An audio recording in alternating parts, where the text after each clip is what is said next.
이 시간 함께 나누실 말씀 레위기 26장 1절과 2절입니다. 레위기 26장 1절과 2절.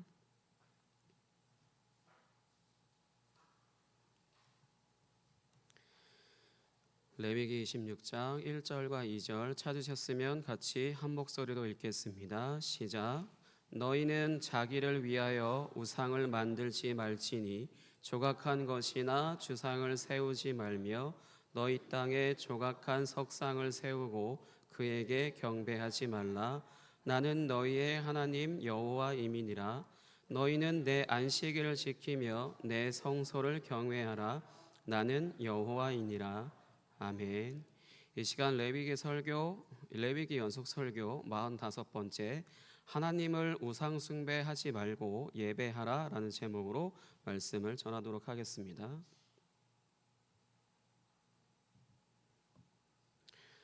사랑하는 성도 여러분, 여러분들은 신앙생활을 왜 하십니까? 신앙생활을 어쩌다 이제 시작하시게 되었고 어쩌다가 지금까지 그렇게 신앙생활을 하고 계십니까? 저는 이렇게 질문하는 저는 모태신앙이라서 어릴 때부터 그냥 교회를 습관적으로 다니다가 20살쯤 하나님을 인격적으로 만나서 그때부터 지금껏 이제 신앙생활을 해오고 있습니다. 물론 하나님을 이제 습관적으로 교회를 다녔다고 하더라도 하나님이 살아계심은 알고는 있었습니다. 다만 인격적으로 만난 것은 20살 때쯤이었고 그때부터 지금껏 이제 신앙생활을 해오고 있습니다. 여러분들은 신앙생활을 왜 해야 하는지에 대한 혹시 명확한 답을 알고 계십니까? 천국에 가기 위해서가 아니라는 것을 이제는 아실 때가 된 것 같기도 한데요. 오늘 말씀을 통하여 우리가 신앙생활을 하는 것이 천국에 가는 것이 아니다라고 이제 얘기한다라면은 그러면 도대체 무엇인가라는 것을 이 성경적인 이유를 조금이나마 찾으시기를 소망합니다. 오늘 말씀이 위치한 이 레위기 26장은 이제 하나님이 주실 복과 저주에 대한 내용입니다. 고대 근동 당시 이 성경이 기록되고 이 성경의 시대 당시의 대부분의 경전들이라고 하는 것들은 대부분 이제 언약과 율법들에 대한 내용을 이제 기록한 후에 복과 저주에 대한 내용들로 이제 마무리되는 것이 이제 일반적이었습니다. 그것과 이제 비슷한 형식을 이제 성경도 따르고 있다라고 할 수 있습니다. 하지만 극명한 차이를 보이는 것이 하나 있는데 대부분 이제 이방 신들에 대한 경전들은 이제 사람이 신을 향하여 복을 달라라고 요청하든지 아니면 저 세력을 저주해달라라고 이제 요청하는 것이 일반이었다라고 한다면은 성경은 하나님이 복과 저주에 대한 이제 주체가 되셔서 자신과 이제 언약을 맺은 이들에게 이제 복을 주기도 때로는 이제 저주를 행하시기도 하는 것에 대해서 기록하고 있다라는 것입니다. 이 주체가 서로 완전히 다르다라는 것입니다. 간단하게 지금 보실 이제 레위기 26장, 이 26장은 서론 그리고 복, 저주, 요약이라고 하는 구조를 띠고 있는데 이 중에 오늘 읽으신 이제 1절과 2절은 이제 서론에 해당하는 내용으로 굉장히 간단하면서도 이제 중요한 내용들을 이제 기록해 놓고 있습니다. 1절은 이제 우상 숭배와 관련한 것이고 2절은 하나님을 예배하는 것에 대한 내용으로서 이러한 것들이 이제 하나님이 주시는 복과 저주에 대해서 이제 직접적인 관련이 있다라는 것을 이제 말씀하는 것입니다. 이제 정답부터 말씀드리고 이제 세세하게 살펴보는 방식으로 이제 설교를 이어가도록 하겠습니다. 간단하게 말해서 하나님과의 관계를 잘 유지하면 복 가운데 거할 것이고 반대로 잘 유지하지 못한다라면은 저주 가운데 거하게 될 것이라는 겁니다. 오늘 본문은 이제 이것을 위해서 1절에서는 하지 말라라는 것으로 그리고 2절에서는 하라라는 것으로 이제 하나님과의 관계를 유지할 수 있는 것을 이제 말씀하고 있습니다. 그러면 이제 하지 말라라는 것과 하라라는 것을 각각 알아보도록 하겠습니다. 본문 1절을 한 목소리로 같이 읽도록 하겠습니다. 본문 1절입니다. 시작. 너희는 자기를 위하여 우상을 만들지 말지니 조각한 것이나 주상을 세우지 말며 너희 땅에 조각한 석상을 세우고 그에게 경배하지 말라. 나는 너희의 하나님 여호와임이니라. 아멘. 방금 읽으신 이 본문 1절은 10계명 중에 이제 2계명에 해당하는 내용입니다. 우상을 만들지 말고 그것들에게 절하지 말라라는 것입니다. 우상이라고 하는 단어의 의미는 아무런 가치가 없는 것에 의미와 가치를 부여하는 것을 이제 우상이라고 이제 단어를 이제 사용을 합니다.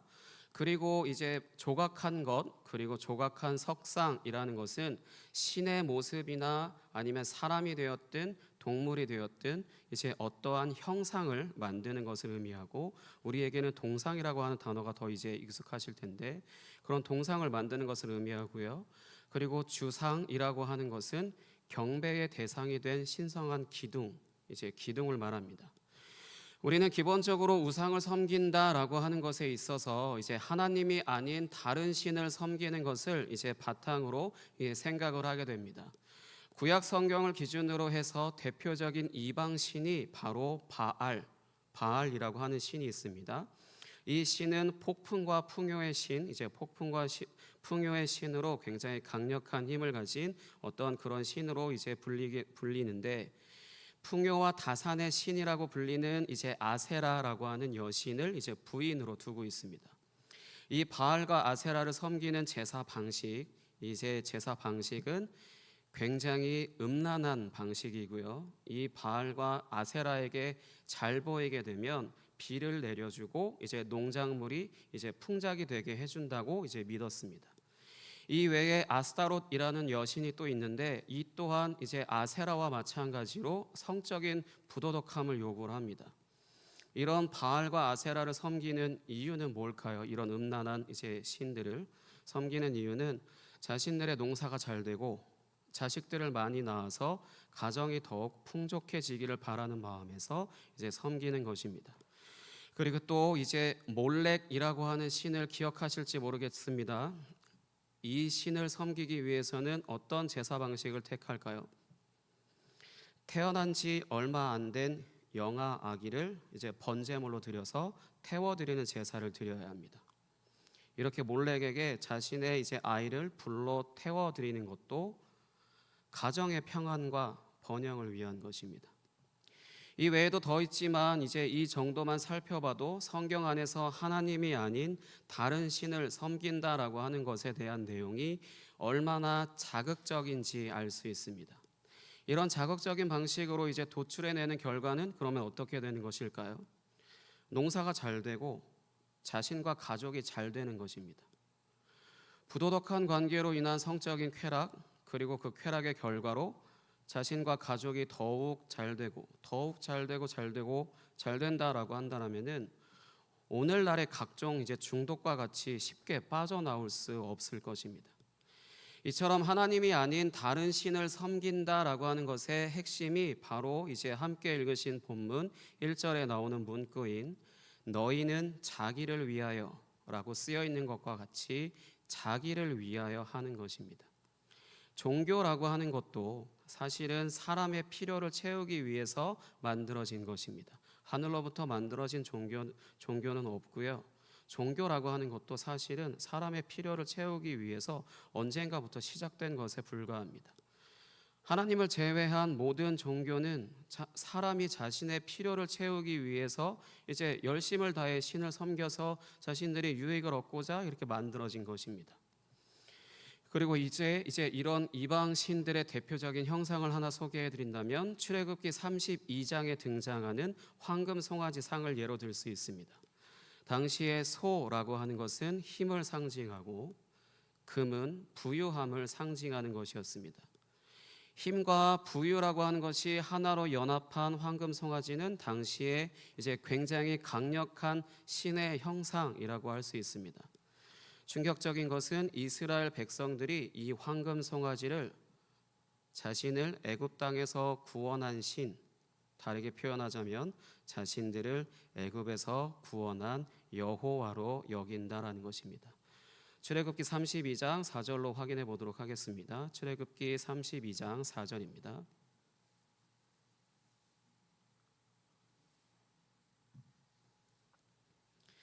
같이 읽겠습니다. 시작. 아론이 그들의 손에서 금고리를 받아 부어서 조각칼로 새겨 송아지 형상을 만드니 그들이 말하되 이스라엘아 이는 너희를 애굽 땅에서 인도하여 낸 너희의 신이로다 하는지라. 아멘.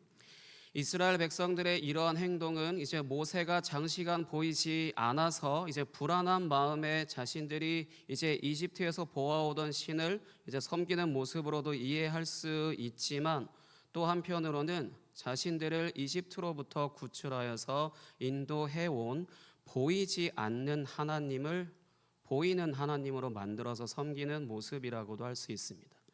이러한 것을 전문 용어로 하나님을 우상숭배한다라고 말합니다. 하나님을 바르게 알지 않았기 때문에 하나님을 형상화시키는 죄를 저지른 것입니다.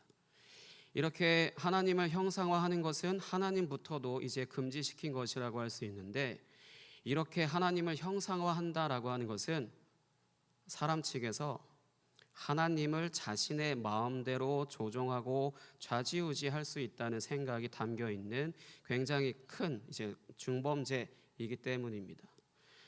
근데 이게 옛날 얘기로만 끝나면 좋을 텐데요. 이러한 생각은 오늘날 우리에게도 있는 것들입니다. 하나님을 잘 섬겨서 복받자고 하는 기복신앙이라든가, 아니면 기도를 열심히 해서 자신과 가족 그리고 사업이나 사역이 잘 되게 해달라고 하는 것들이라든가, 아니면 봉사를 하는 것에 있어서도 자신의 입맛에 맞게 하거나, 아니면 열심히 봉사하고 사역하고 헌신해서 하나님께 인정을 받거나 복을 받으려고 하는 것이라든가, 또는 신앙적으로 대단한 커리어를 쌓아놓는다든가, 어쩌면 하나님을 우상숭배하고 있는 것일 수도 있습니다. 하나님을 우상숭배하는 것에 대한 공식을 수학 공식처럼 그런 공식을 하나 알려드리자면, 내가 무엇을 하면 하나님이 무엇으로 보답할 것이다 라는 것이 우상숭배의 공식입니다.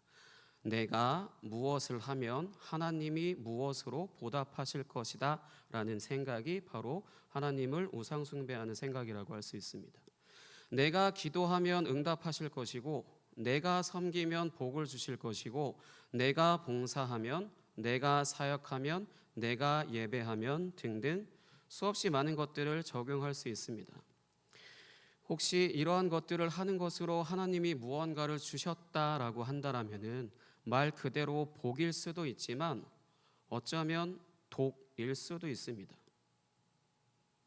구약 성경에서 가장 뛰어난 왕 중에 하나인 솔로몬, 이 솔로몬의 경우만 보더라도 1000번째라고 하는 것을 통해서 하나님께로부터 지혜라고 하는 것을 받았지만, 물론 그 지혜를 이제 바르게 사용하여서 이스라엘을 잘 다스린 것도 있었지만, 열왕기서에서는 솔로몬이 이 지혜를 가지고 자신의 왕국을 하나님의 성전보다 더 크고 화려하게 이제 짓는 내용을 기록하여서 하나님이 아닌 사람이 먼저 하나님께 옳은 것을 구한다고 하더라도 그것이 어떤 양날의 검과 같은지를 이제 잘 보여주고 있습니다.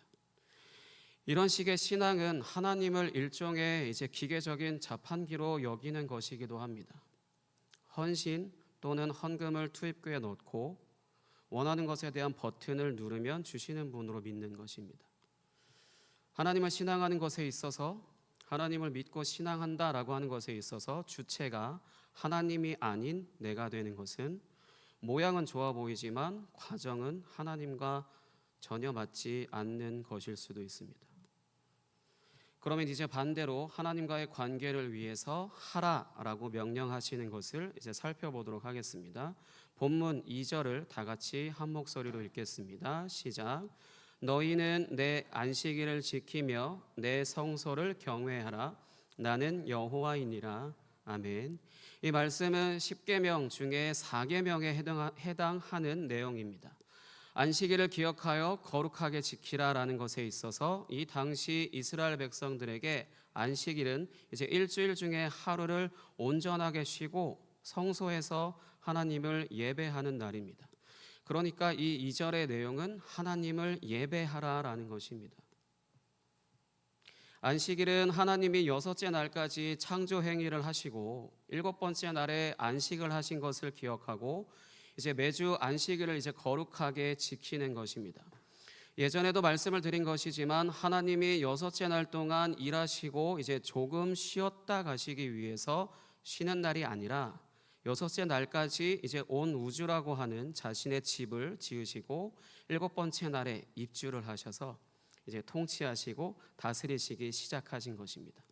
그러니까 결국 이스라엘 백성들이 매주 안식일의 노동을 비롯하여서 그 어떤 생산적인 일도 하지 않는다라고 하는 것은 온 우주를 창조하신 하나님의 신실하시고 완전하신 다스림에 의존하여서 아무것도 하지 않는 것입니다. 이스라엘 백성들이 이렇게 하나님의 이제 신실하신 다스림을 믿고 아무런 노동도 하지 않는다라고 하는 것은 크게 이제 두 가지의 유익이 있습니다. 이것을 하나님께서 이제 원하셔서 이스라엘 백성들에게 안식일을 지키라라고 말씀하신 거라고 할 수 있는데, 하나는 걱정으로부터 자유할 수 있습니다. 이스라엘 백성들이 안식일을 지킨다라고 하는 것은 안식일에는 돈을 벌 수가 없다라는 것입니다. 근데 왜 이제 걱정으로부터 자유할 수 있냐? 그러면 이제 먹고 살 걱정을 이제 하게 되는 것이 일반이잖아요. 아무것도 일을 하지 않는다라면은. 그런데 출애굽기에 기록된 하늘에서 만나를 내려주시는 내용을 이제 기록한 것에서도 볼 수 있듯이 하나님은 안식일에 먹을 만나를 이제 미리 확보하게 하셨습니다. 말씀을 통해 확인해 보도록 하겠습니다. 출애굽기 16장 22절과 23절입니다. 출애굽기 16장 22, 23절.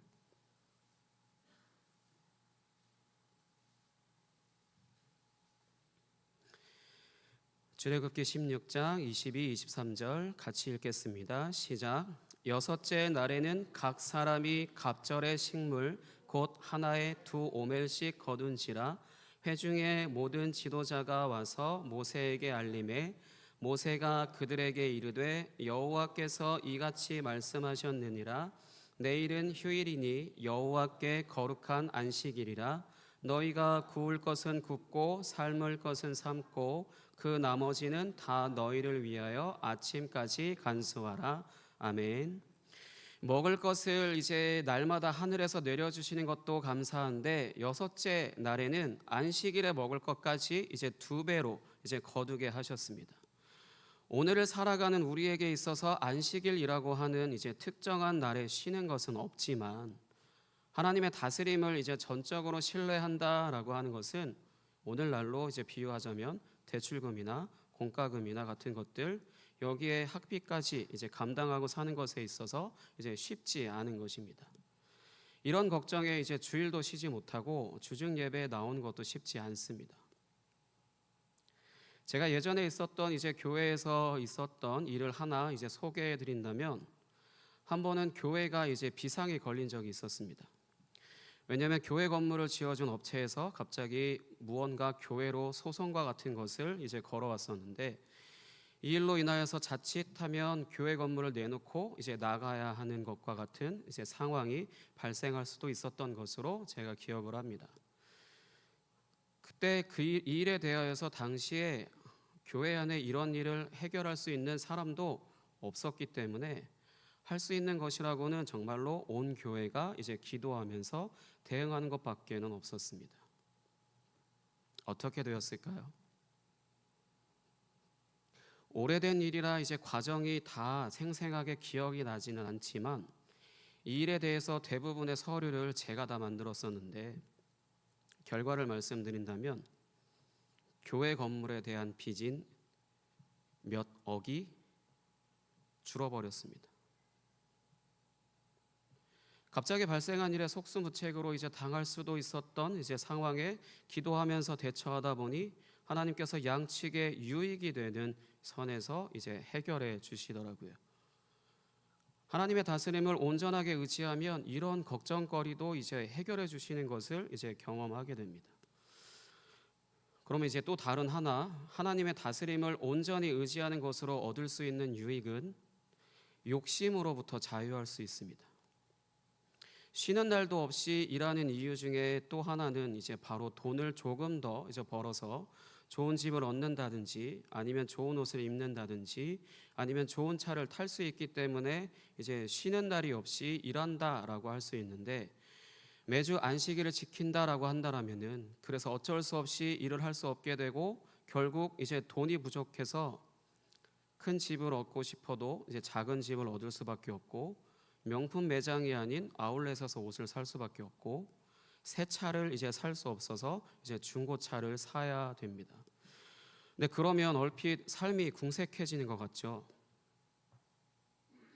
하나님의 다스림을 온전히 의지하기 위해서 이제 일을 하지 못하게 된다라면은 재정적인 어려움이 발생하는 것이 당연할 것 같지만 전혀 그렇지 않습니다. 때에 따라 이제 먹을 것과 입을 것과 쓸 것들을 이제 다 채워 주십니다. 구하지 않아도 바라지 않아도 생각하지 않아도 자신의 자녀이기 때문에 전부 다 채워 주십니다. 단 욕심을 부릴 수 없을 뿐입니다. 하나님을 온전하게 의지한다는 것은 걱정으로부터 자유하게 하시고 그리고 이제 욕심으로부터 자유하게 하십니다. 그런 부분에 있어서 명령적으로 강제적으로 의무적으로 쉬라고 말씀하시는 것입니다. 그러면 이제 계속해서 성소를 경외하라라고 하는 것은, 성소라는 곳이 하나님이 임재하셔서 이스라엘 백성들을 만나 주시는 거룩한 장소이기 때문에 성소를 거룩히 여기라는 겁니다. 이 성소에는 이제 제사장들만이 이제 들어갈 수 있습니다.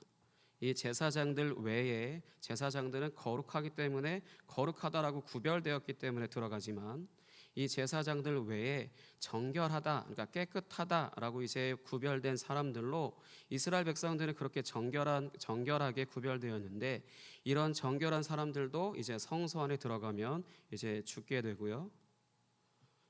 혹시나 이방인이나 아니면 기타 여러 가지 죄로 인해서 부정하게 된 사람들이 이제 성소에 들어가는 날에는 하나님께서 진노하시는 일이 벌어지기도 합니다.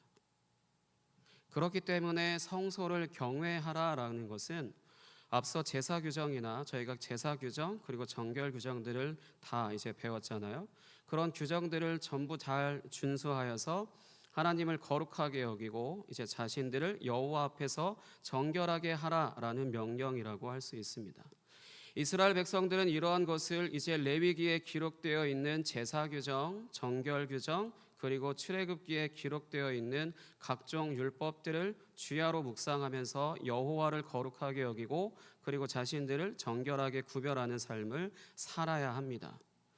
이런 삶을 살 때 매주 안식일마다 성막에 모여서 이제 성소 안에서 드려지는 각종 제사들로 인해 여호와 하나님과의 관계를 유지할 수 있습니다.